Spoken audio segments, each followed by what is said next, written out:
Prema's vlog. இன்னைக்கு என்ன பார்க்க போறோம்னா, முருங்கைக்கீரைய முட்டையோட சேர்த்து ஒரு பொரியல் பண்ண போறோம். எப்படி பண்ண போறோம் அப்படின்னு சொல்லிட்டு பார்க்கலாம் வாங்க.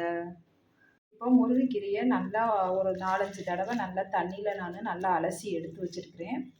இப்போ அதுக்கப்புறம் என்ன பண்ணலாம் அப்படின்னு சொல்லிட்டு நான் காமிக்கிறேன் பாருங்க. முருங்கைக்கீரைய நல்லா அலசி எடுத்துட்டு வந்துட்டேன். இப்போ சட்டியை வச்சுட்டு அதில் கொஞ்சோண்டு ஜீரகம் போட்டுக்கிறணும்.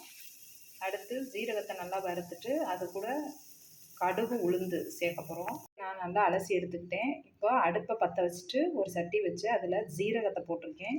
இப்போ கடுகு உளுந்து கொஞ்சம் போட்டுக்கோங்க. போட்டு இதில் நல்லா வறுத்துட்டு கொஞ்சம் தண்ணி ஊற்றிக்கிறோம்.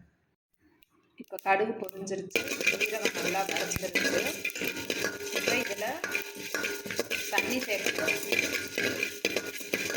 ஒரு 1.5 கிளாஸ் தண்ணி சேர்த்துக்கலாம். இப்போ இதை நல்லா வறுத்துட்டு ஒரு 1.5 கிளாஸ் தண்ணி சேர்த்துக்கலாம். இப்போ தண்ணி சேர்த்துக்கிட்டேன். தண்ணி சேர்த்துருக்கேன். தண்ணி நல்லா கொதித்து வரட்டும். வந்ததுக்கப்புறம் கீரையை சேர்த்துக்கலாம். கட் பண்ணி வச்சுருந்த முருங்கைக்கீரையை அந்த தண்ணியில் நான் போட்டுட்டேன்.